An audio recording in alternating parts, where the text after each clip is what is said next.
Hi there. Welcome back. I am really excited about my guest today. Elizabe Hamblett is back. She is a Child Nexus professional member who has worked as a learning disabilities specialist in college disability services offices for 2 decades. And she has a new book out, 7 Steps to College Success, A Pathway for Students with Disabilities, 3rd edition. I cannot wait for you to hear this conversation. Let's dig in. Millions of kids struggle with learning, processing, and social emotional difficulties. These challenges interfere with their ability to reach their full potential. Dr. Karen Wilson is here to help. Her extensive background in pediatric neuropsychology and higher education have prepared her for this unique mission. Listen as she delivers content to inform, educate, and empower parents and educators. This will enable you to identify challenges that kids face and get them on the road to achieving their full potential. This is Diverse Thinking, Different Learning by Child Nexus. Hello, Elizabeth. Welcome back. Thank you for having me, Karen. It's so nice to be back. You've been busy since you were on the podcast last, because you were on the podcast, I think it's over a year and a half ago. I think that's right. Yeah. You wrote a book since that time, since you were here last, 7 Steps to College Success, A Pathway for Students with Disabilities. And congratulations on that. Thank you. Thank you so much. It is so very much needed for so many parents who are at that stage where their kids are actually transitioning to college, or they're starting to think about that transition to college. Sometimes parents are thinking, I think it's the earlier they start thinking about it, the better. I'd love to get your take on it. You know, when parents are thinking about that in 10th grade, 11th grade, it's better than when they're, in 12th grade and just about to make the jump to be thinking about it. So I'm glad that your book it's coming out. It's March 8th, right? March 8th. Yes, I'm very excited. All right. Well, I can't wait to dive into this topic with you, because it's one that comes up a lot, particularly when parents are seeking reevaluations for their kids or wondering if they need a reevaluation, where they've had accommodations in elementary school, middle school, high school, and now they're thinking about, what is this going to look like? What is support going to look like for my teen in college? And it sounds like in your book, you have outlined, like you said, a pathway to success. And I think that's just brilliant, because oftentimes parents don't know what the next step is. And so, of course, we're not going to talk about all 7 steps. Parents are going to have to get the book and dive into preparing their teen for transition. But I do want to kind of pull out a couple of really important, everything is important, but we have 30 minutes. So there's only so much we can do. But like I said, your book is important. It's very much needed. Many of the parents who listen to this podcast will be preparing their teens who have learning disabilities for the transition to college. And it's not enough to get into college. The goal is to have their children succeed there. Is that the goal, your goal of the book? Absolutely. And I think it's, one of the things that you said just starting off was about how early this consideration, should start. And I would be so bold as to dial it back to the 8th grade IEP meeting for 9th grade. And I say this and I find myself cringing because I think, in this country, we have put so much pressure on the college admissions process. And I think our kids are under just unreasonable amounts of stress about that. And, people feed each other's anxieties about that, I think, in so many ways. And, I'm not here talking about the admissions process, because what we're talking about really is the preparation, as you say, for students to get there and be successful, meaning graduate. But I think that there are some admissions considerations when we are talking even about 9th grade. And also there are preparation considerations going into 9th grade. And so, what we're talking about, even at that early stage at the 8th grade meeting is, and I just had a message to my Facebook page this week where a parent had thought incorrectly is, I guess, the good news for her, that all colleges required foreign language for admission, and that's not the case, um, but many of them do. And so as students are going into high school, if the team is talking about, providing a waiver for that high school's graduation requirements, and typically that's either for foreign language for students with language-based learning disabilities, sometimes it's for math, that's a decision that shouldn't be made without, informing the student of the possibility that, 4 years later, this poor kid's just going in, from middle school into high school, and, have a conversation about the fact that that could limit their choices if they decide to go on to college later. And I also think when it comes to accommodations, and some of the tension here comes from the differences between, what a high school special ed team is there to accomplish, which is, to help a student get successfully through high school. And what the preparation for college may sometimes look like. And those two may not always overlap as much as we would like. And what I mean is, sometimes students have numerous supports, some of them adult driven. A lot of support from adults with getting homework written down, with getting things read to them, with people prompting them and reminding them, modifications to the assignments or exams.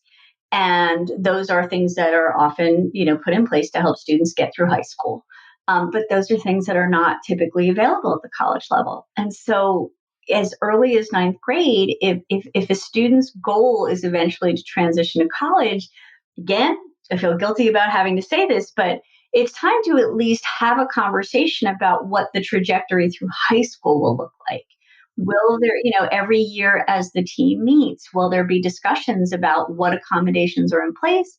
How is the student using them? Importantly, who's available to teach that student some skills that they can utilize so that those supports are not necessary, so that they can build their independence, so that they're sort of on a track by the time they're seniors in high school to perhaps, again, and this is everybody's individual decision, to be utilizing only the kinds of accommodations that are available at college. And that's a process, because maybe when they first transition to ninth grade, they're getting more accommodations. But by the time they get to 12th grade, the accommodations that they were receiving in ninth grade, are no longer in place. And of course, that's going to be an individual difference. And part of that reason is something that you've said before, is that students don't take their 504 plans and IEPs to college. You can get some of the modifications and some of the accommodations, but some of the things that you've described, like having someone read the instructions to you, or having, some of the homework or assignments changed or modified, may not be possible at the college level. And could you talk about that a little bit? And what are the students' rights at the college level? Sure. So, and let me be clear, and, I had thrown out having somebody read information to you. There's usually at the college level the use of technology. So for those of you, with students with a reading disorder, please don't panic. We do have accommodations to make sure that the test can be read to them, but it might not necessarily be by a human. It might be through the use of a laptop equipped for that for an exam. But for anything done outside of the classroom environment, so, rarely in college would anybody be expected to read out loud. But on an exam, that would, we would have to provide it. But when they are doing reading for personal study, and 504, the wording specifically says that the auxiliary aids do not have to include readers for personal study. That would be where, for students who are found eligible, the college would make sure that they could have whatever texts they needed to read in an accessible format. So, you asked about rights. Let me see if I can dovetail all of this together. Let's see if I forget anything. So, students who are found eligible for accessible texts, we would have to do that. So texts, for those of us who are as old as I am, in college, text was literally mostly textbooks or novels you had to read. But sometimes professors have packets of articles that the students have to read instead of that. And so Disability services, and I'll try to abbreviate the rest of this time as DS. DS's job is to make sure those texts are in an accessible format. Now, the software that students need to read that aloud is not something we have to provide.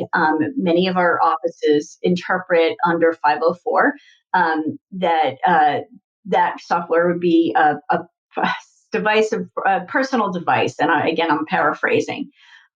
So if the college doesn't provide copies of that software, students themselves would have to purchase it. Again, when they're in the exam environment where they're with us and we, us meaning college staff, professors, we have to make sure it's accessible, but outside we don't. We have to provide the medium through which that gets read.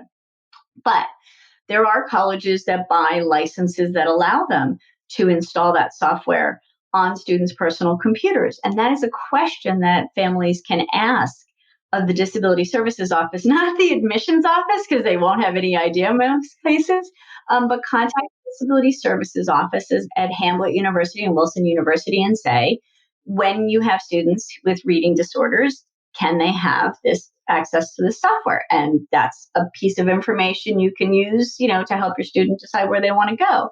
I have heard of colleges, and I can't name any off the top of my head, where Read and Write Gold, which is one of these programs, is installed campus-wide. And as students log into the system with their student ID, and nobody has to register with Disability Services to access that, that's a question you can ask. And so when you asked about what their rights are, is if they are found eligible, and that's, the first step, then they have a right to have their texts, in an accessible format. But they don't have a right to have somebody, show up at the library at 1 a.m. when some college students, not myself ever, but, are up studying. We don't provide a personal reader to come and do that for you. And I want to just circle back to something you said, and thank you for saying it. And this is a point that I think continues to be understandably confusing for people.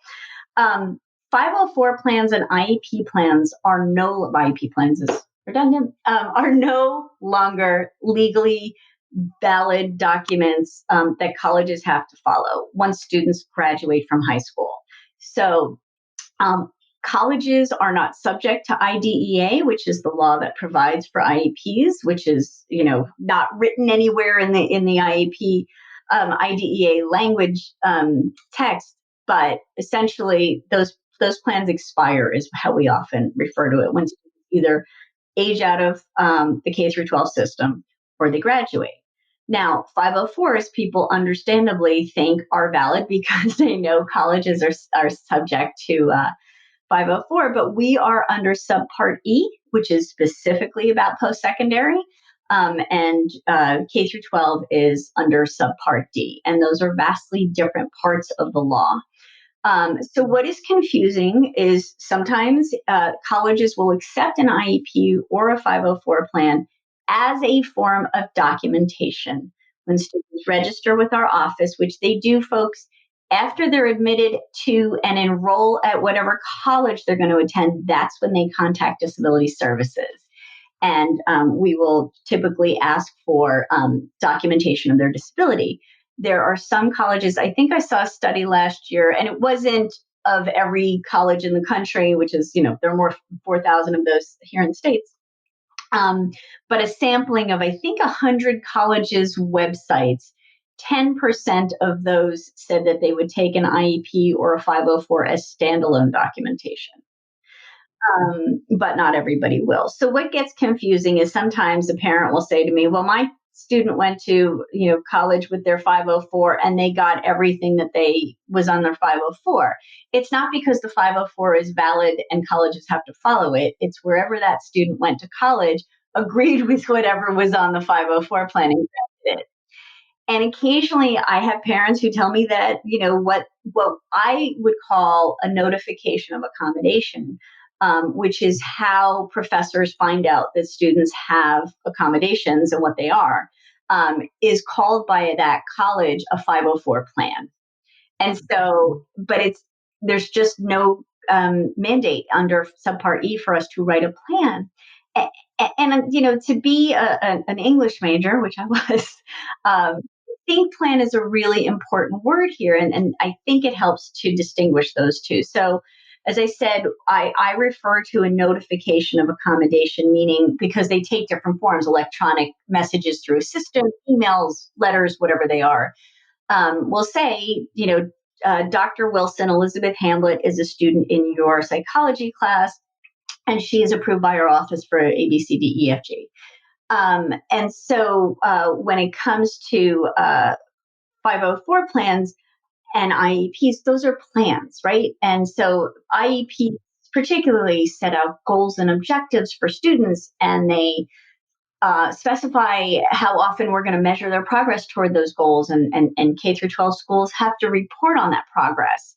Colleges don't do any of that. We do not plan for students unless you're in a specialized program that specifically does that. And often, even the fee-based programs that students can access at colleges for learning disabilities, ADHD, autism, some of them may do planning, but it's usually goals for the student to meet kind of on their own. They don't involve the professors, reporting back to them on students' progress. There aren't annual meetings where students and professors all sit down with DS and talk about how they're doing. And so that's a really important distinction to me. Absolutely. And I mean, you've said so many important things right now. And a couple of things stand out to me. One is that the students' IEP 504 plans in high school expire, but that doesn't mean that they will not get some of those accommodations in college, provided that they're approved by the college. The other thing you said is that students don't register with the Disability Services Office until they actually are admitted into that college. But it sounds like parents, when they're investigating whether or not this college is even a good fit for their child, can call the office to see, what kinds of support do you offer students without registering, because obviously their child is not a student there yet. And it seems an important step when even thinking about this transition and applying to colleges is determining which school would be a good fit for my teen. And I know you outlined this beautifully in your book and the elements to look for in a college, even at the application stage. And then, of course, when you decide where you want to go, then you're also analyzing whether or not your teen is going to get the support that they need in order to be successful. Yes, and thank you for summarizing. I'm sorry, I just kept going on so long. I just, I get in these loops. So I think, yeah, and it's challenging. And it's interesting, and I'll give away a little content from the book. In that, what was interesting to me was in interviewing my colleagues, my disability services director colleagues. They all felt it was really important for students to choose a college primarily and initially based on the kinds of things any student would. Because going to a school that has excellent supports but just isn't the right place for you does not make for a good college match. And so, if what you like is, a big school with a very, rah-rah kind of environment, and instead you go to a very small, kind of studious place because that's where the best supports are, it's still not going to be a good experience. And so, yes, as you said, you can ask questions. And one thing to keep in mind, as I said earlier, is you want to ask questions about support by talking to the Disability Services Office specifically. Admissions offices may be able to answer a few questions for you, general ones, but not usually about accommodations. And, this cautionary tale from, I think when I wrote my first book, a parent contacted me to say that she and her daughter had asked an admissions rep whether the school had foreign language substitutions.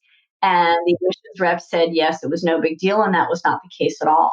And that student did eventually, find a way to meet the requirement, but it was a big struggle. I think it's important to remember that if you contact disability services, because I've heard this, and it saddens me. People are worried about this.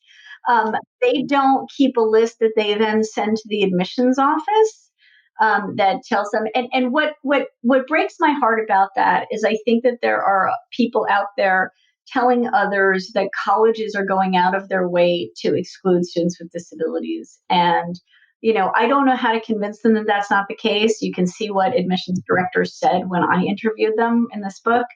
But those kinds of things just don't happen. And if you call the admissions office and ask a question about disability services, or they connect you to disability services because they can't answer it, they are not keeping lists either. And I think that some of them are kind of upset by the notion that they would be trying to exclude students with disabilities from being admitted. Right. And I'm really glad you brought that up, because I think that is a concern for many parents, is that it will impact their teen's ability to, be admitted into that college if they disclose early on that they, are going to need support at the college level. And I love the point you made about choosing a college that's a good fit for a teen, for a student. And that it's not only about the level of support that they're getting, because college is so much more than just the academics and the things that are happening in the classroom. There are extracurricular activities, there are clubs, there are, experiences in the town that houses the college. Some people like being in a big city and access to subways and metros. Others like to be in like this rural area with the college town where they could just focus on their academics and have a different kind of experience. So I think there's so many things to consider when applying to college and choosing what is a good fit for a student.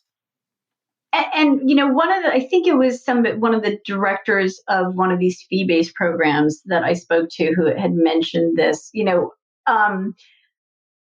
I've never seen stats on this. Nobody's keeping it, but my guess would be that more often somebody contacting a disability services office to ask about supports is a parent and not necessarily a student.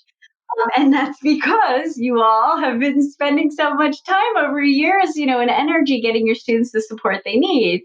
And so, um, you know, these fee-based programs charge a fee typically every semester for more supports than the Disability Services Office is legally required to provide. And sometimes it's, contact once, twice, three times a week with somebody. They're not necessarily learning disability specialists, but they might call them an academic coach or an academic specialist. It's important to ask questions about who's working there if you're going to look at these programs. But one of those directors, I think, said, these programs are a good match for students who want to utilize them. But it's not always the case that they're at, one of these schools that has a program because that was what they wanted. Their parents felt that they needed that support. And again, if the student's not interested and invested in the support program, then choosing that college simply because it has one is not a good way to make a match. Right. Absolutely. And, when students are in elementary school and high school, there's a focus on developing those academic skills. But we know for life, including college life, developing those non-academic skills is essential.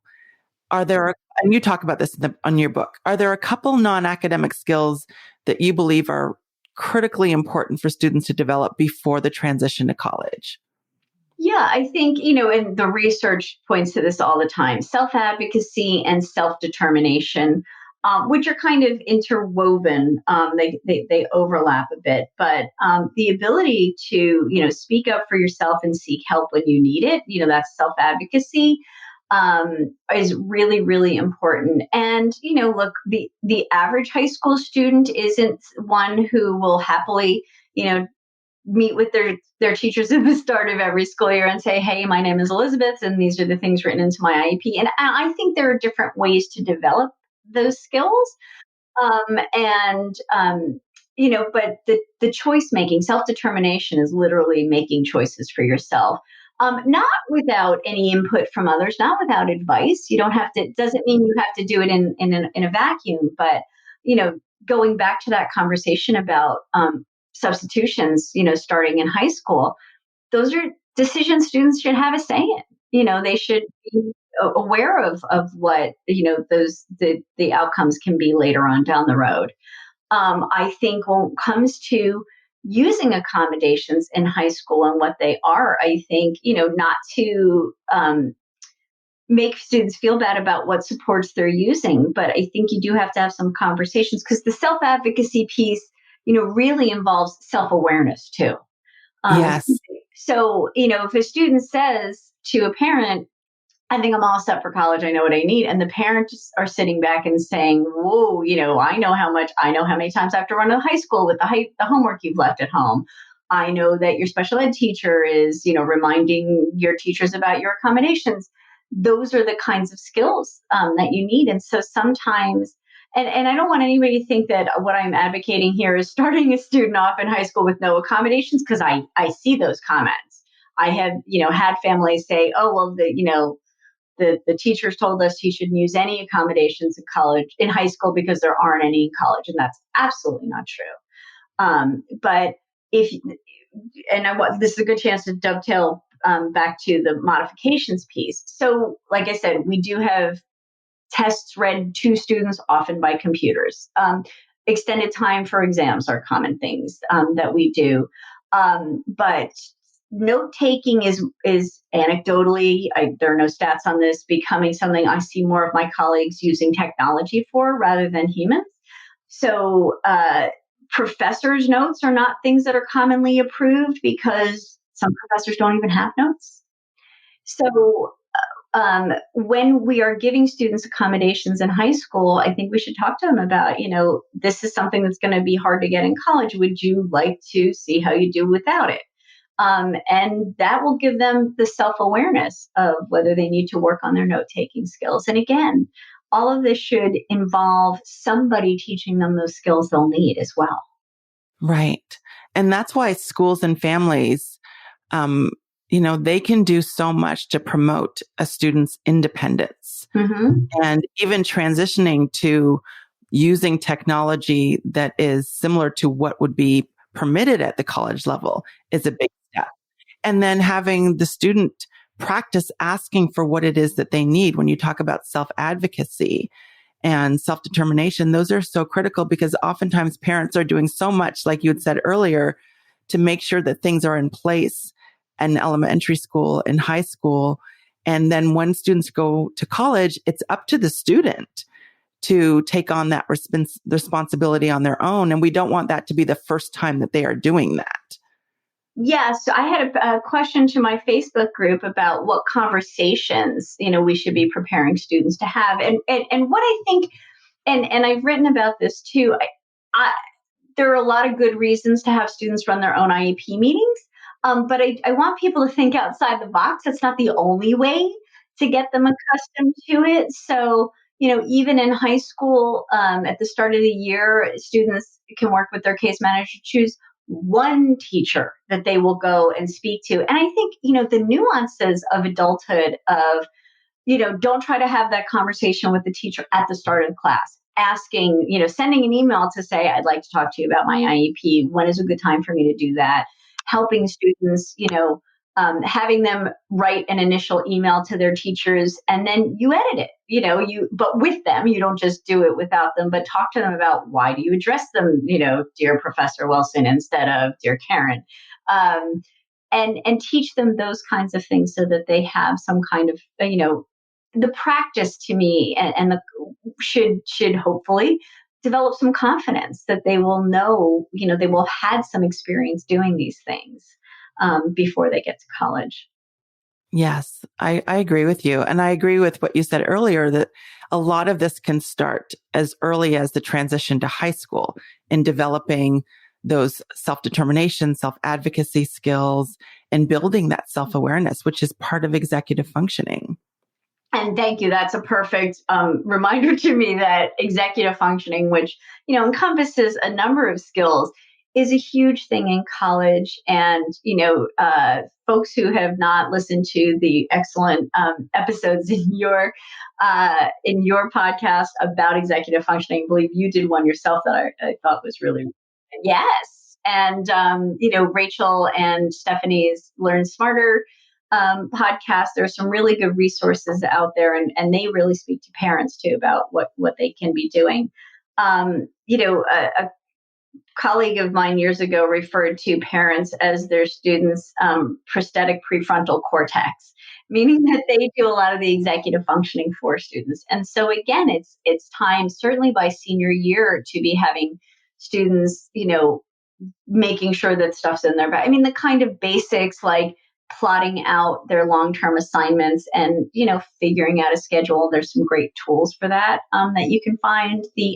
There's a great series of executive functioning books.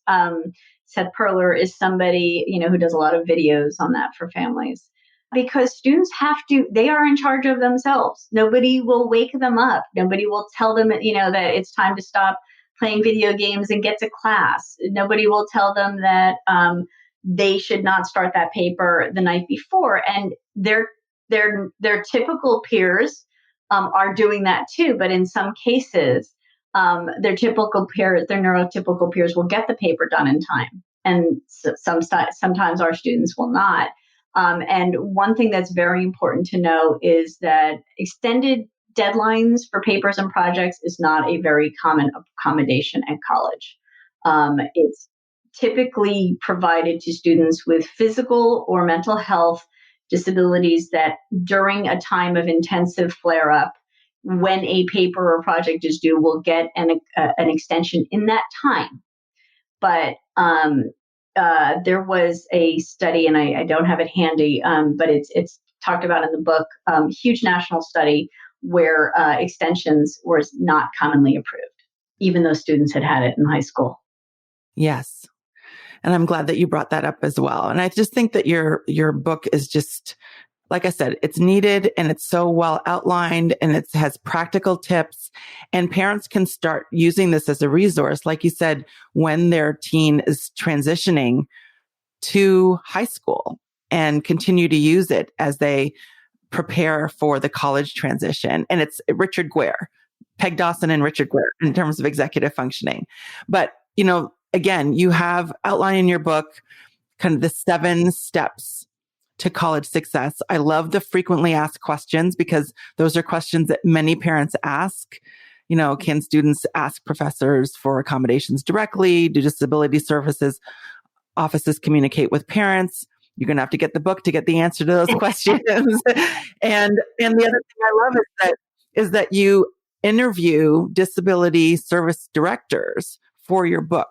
And so you're getting the information from people in those positions. And so this is just a valuable resource for parents who have a child with a learning disability, a child with learning differences, child who's neurodivergent, to really prepare them for that transition. Any final words for parents who are maybe a little anxious about this transition stage from high school to college for their teen? A million things I would like to say. Thank you. Look, I really, this is the 3rd edition of this book, and over the last few years between the second and this 3rd one, and it's rewritten every time. So every time it's really a new book, because I have lots of experiences and I try to talk to more and more people. And through my Facebook group, I'm interacting a lot more with parents. And so I want to start by saying you have done such a good job. You've worked so hard to get your student the supports you need. And so please, give yourself a pat on the back. You've done exactly what parents need to do. And I know that there's anxiety for lots of parents thinking about their kids going to college, and for a lot of reasons yours may be even more intensified. Eric Endlick, who's a college consultant, you know him, right? Yes, he's been on the podcast. And he's terrific. And he says so many smart things. Like he's great at sound bites. And I mean that as a compliment. But he said, when I talked to him, going to college is not binary, that you do or you don't. Like, you can go anytime. And look, there are plenty of students and I use disabilities because it's got to be a disability at the college level to qualify for accommodations.